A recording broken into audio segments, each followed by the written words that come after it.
Hello everyone, welcome to our YouTube channel Shiksha Alliance. Today we are going to start our daily current affairs session in which we will cover important news from several newspapers, PIB and various government sources. So let's begin our session. Our first topic is स्वच्छ वायु दिवस. तो हम जानेंगे स्वच्छ वायु दिवस के बारे में. In order to raise awareness of pollution, the third International Day of Clean Air for Blue Sky, स्वच्छ वायु नील गगन और स्वच्छ वायु दिवस was organized under NCAP National Clean Air Program.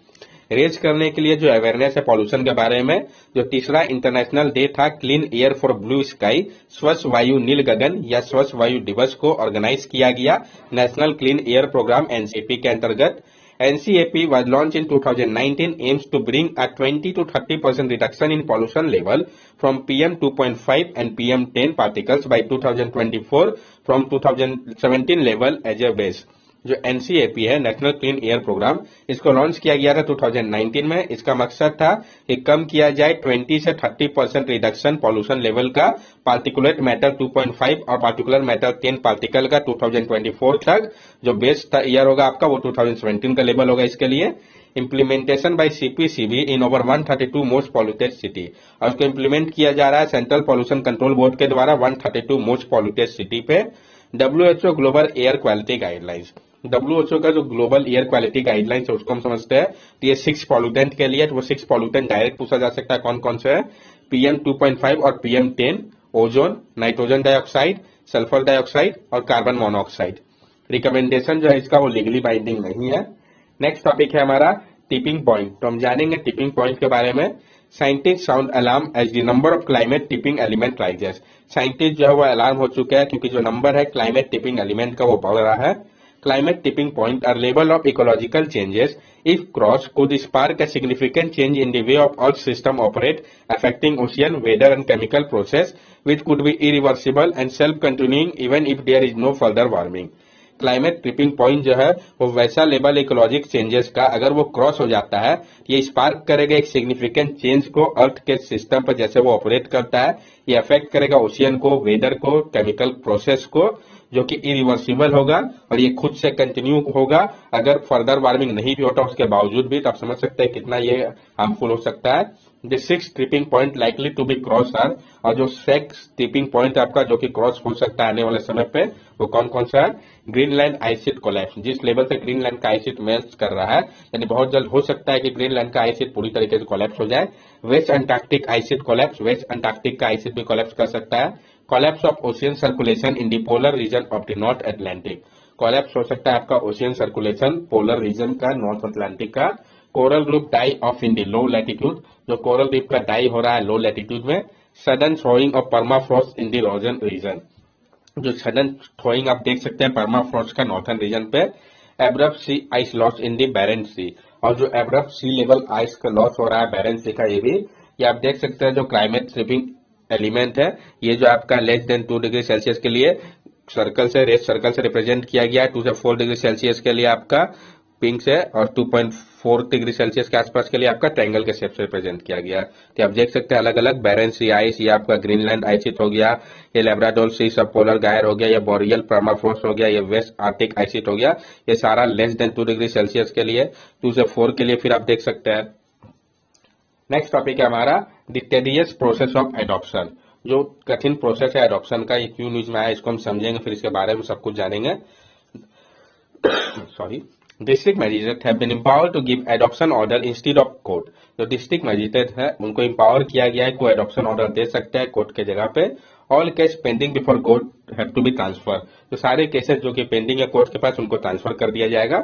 जुवेनिल justice care and protection of children amendment bill 2021, section 61 of the juvenile justice act authorising district magistrate and additional district magistrate to issue adoption order by striking out the word court.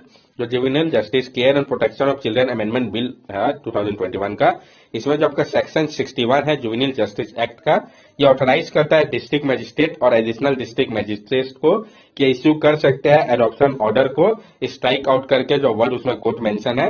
Empowerment of district magistrate, जो empowerment किया गया district magistrate को. District magistrate can inspect child care institute, जो district magistrate है वो inspect कर सकते हैं चाइल्ड केयर इंस्टीट्यूशन को evaluate the funding of district child protection unit, child welfare committee, juvenile justice board etcetera. ये इवेलुएट कर सकते हैं जो फंक्शनिंग है district child protection unit, child welfare committee, juvenile justice board का। Concern over the revise rule, क्या चिंता है रिवाइज रूल को लेके। स्टार्ट केस अफ्रेश, ये क्या करेगा जो केसेस उसको स्टार्ट करेगा फ्रेश लेवल से। Cases already before court for the past several month will have to be transfer and the process will have to start afresh. जो केसेस जो कि पेंडिंग है कोर्ट के पास पास्ट सेवरल मंथ से, उसको transfer किया जाएगा। अब क्या होगा, ये प्रोसेस को फिर से स्टार्टिंग करना होगा आपको एकदम स्टार्टिंग से। Issue with parents registering for adoption, जो प्रॉब्लम है पेरेंट्स जो कि रजिस्टर करा आए हैं खुद को एडॉप्शन के लिए। A delay in such an order can offer mean that a child can't get admission into a school because parents don't yet have a birth certificate। और जो डिले होगा उस टाइप के ऑर्डर पे, इसका मतलब होगा कि चाइल्ड जो है उसको एडमिशन नहीं मिलेगा स्कूल में, क्योंकि जो पेरेंट्स उनके पास उनका बर्थ सर्टिफिकेट नहीं होगा। अवेयरनेस अबाउट द केसेस, जो अवेयरनेस है केसेस को लेके। Parents and lawyer claim that neither जज nor DM are aware about the changes in the juvenile justice act leading to confusion in the system and delay. और जो parent और lawyer है वो क्लेम कर रहे हैं ना ही जजेस जो है ना ही डीएम अवेयर है जो चेंजेस किया गया है इस एक्ट से, जिसके कारण कंफ्यूजन हो रहा है सिस्टम पे और जिस कारण और डिले हो रहा है। What is the adoption procedure in India, क्या एडॉप्शन प्रोसीड्यूर है भारत में। Adoption in India are govern by 2 laws. जो एडॉप्शन है भारत में उसको गवर्न किया जाता है 2 लॉ के माध्यम से। कौन कौन सा, पहला है आपका Hindu adoption and maintenance act 1956 और सेकेंड है आपका जुवेनाइल जस्टिस एक्ट 2015। इन दोनों को हम जानेंगे। Hindu Adoption and Maintenance Act 1956, a Datka home ceremony or an adoption deed or a court order is sufficient to obtain irrevocable adoption right।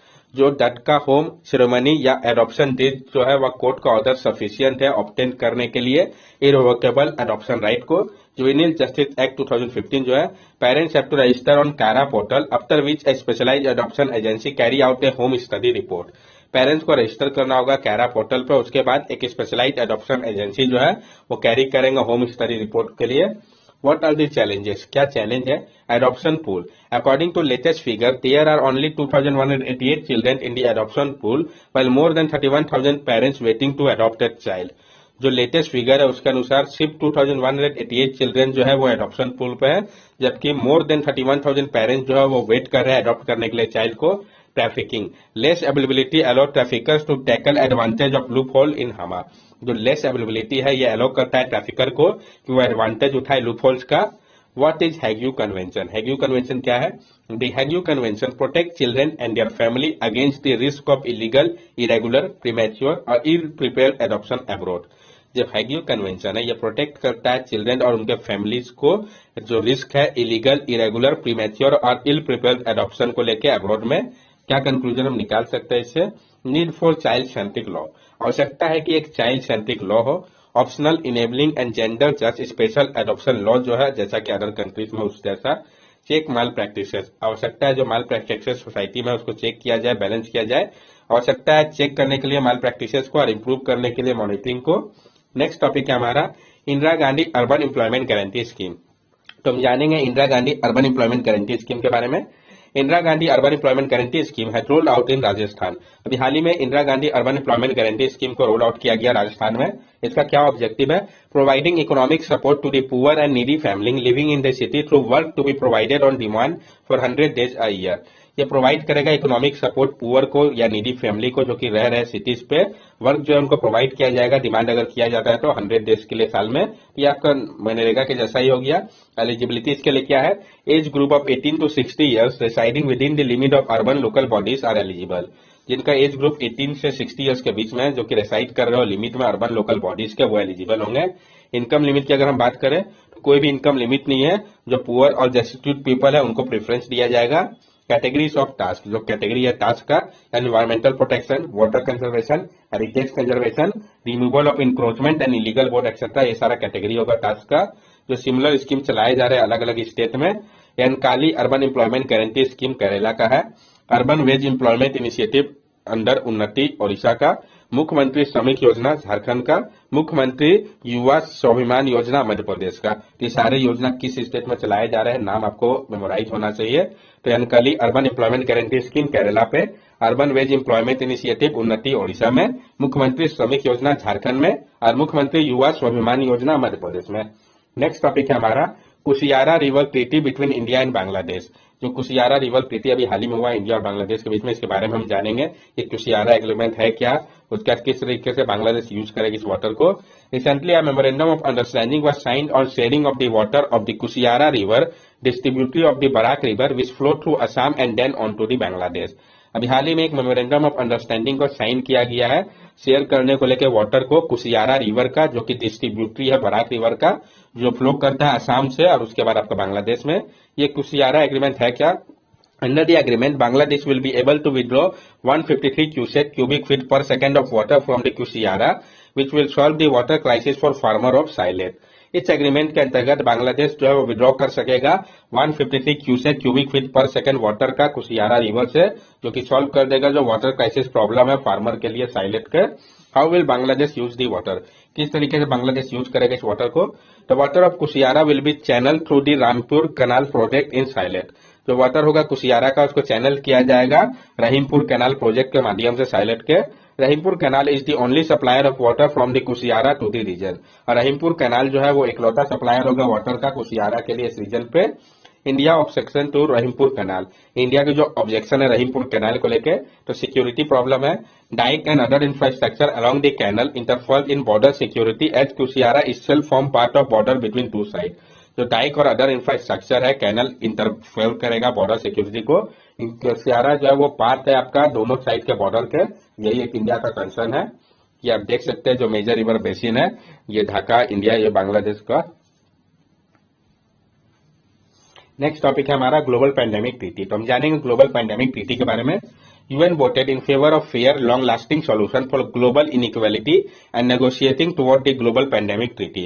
UN ने vote किया favour में fair long lasting solution के लिए, जो global inequality और जो negotiation हुआ इसको ध्यान में रखते हुए ग्लोबल पैंडेमिक ट्रीटी के फेवर में।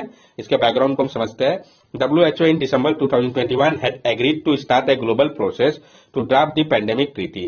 WHO ने दिसंबर 2021 में तैयार हो गए थे कि वो स्टार्ट करेंगे ग्लोबल प्रोसेस को, जिसमें ड्राफ्ट किया जाएगा पैंडेमिक ट्रीटी को।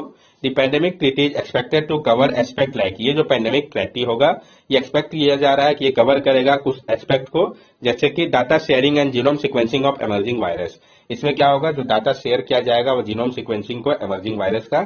Equitable distribution of vaccine and drugs, equitable distribution करना होगा वैक्सीन और ड्रग्स का। Related research through out the world, और रिलेटेड रिसर्च जो है पूरे विश्व में किया जाएगा। नेक्स्ट टॉपिक है हमारा trees outside forest in India initiative. तो हम जानेंगे TOF इंडिया इनिशिएटिव के बारे में। It was launch by ministry of environment, forest and climate change and USAID with the aim to expand tree coverage outside of traditional forest by 28 lakh hectare। जो tree outside forest in India initiative है, इसको launch किया गया था ministry of environment, forest and climate change और USAID के द्वारा। इसका मकसद है एक्सपेंड करना ट्री कवरेज को आउटसाइड ट्रेडिशनल फॉरेस्ट के 28 लाख हेक्टेयर के लिए। In India, FSI has defined TOF as all trees growing outside recorded forest area, irrespective of the size of pest। Bharat में जो फॉरेस्ट सर्वे ऑफ इंडिया है वो define करता है ट्री आउटसाइड फॉरेस्ट को, वो सारे ट्री जो कि ग्रो कर रहे हो आउटसाइड रिकॉर्डेड फॉरेस्ट एरिया के, इरेस्पेक्टिव साइज क्या है पेस्ट का, उससे कोई मतलब नहीं है। बेनिफिट इससे क्या होगा, enhance carbon sequestration, support local community and strengthen climate resilience. ये इनहेंस करेगा कार्बन सिक्वेस्ट्रेशन को, सपोर्ट करेगा लोकल कम्युनिटी को और स्ट्रेंथन करेगा क्लाइमेट रेसिलेंस को। इम्प्लीमेंटेशन की अगर हम इसकी बात करें तो जो 7 स्टेट है आपका, आंध्र प्रदेश, असम, हरियाणा, ओडिशा, राजस्थान, तमिलनाडु, उत्तर प्रदेश, इन सब ने पार्टनरशिप किया है फार्मर्स, कंपनी और प्राइवेट इंस्टीट्यूशन के साथ ताकि इसको इम्प्लीमेंट किया जा सके। Tree outside forest in India mainly growing on private land और the main source of wood in the country for industry and domestic wood fuel. The total forest and tree cover of the country is 24.62% of the geographical area of the country। और जो tree outside forest in India है ये mainly grow करता है private land पे, जो कि main source है वुड का कंट्री के इंडस्ट्री और डोमेस्टिक वुड फ्यूल के लिए। और जो टोटल फॉरेस्ट और ट्री कवर है कंट्री का वो 24.62% है जोग्राफिकल एरिया का कंट्री का। That's all for daily current affair session. अगर आपको हमारी वीडियो अच्छी लगी हो तो हमारे चैनल सब्सक्राइब करें, हमारे वीडियो को लाइक करें और ज्यादा से ज्यादा शेयर करें। These are our social media link. From here also you can stay connected with us and give us your valuable feedback. Thank you and have a nice day.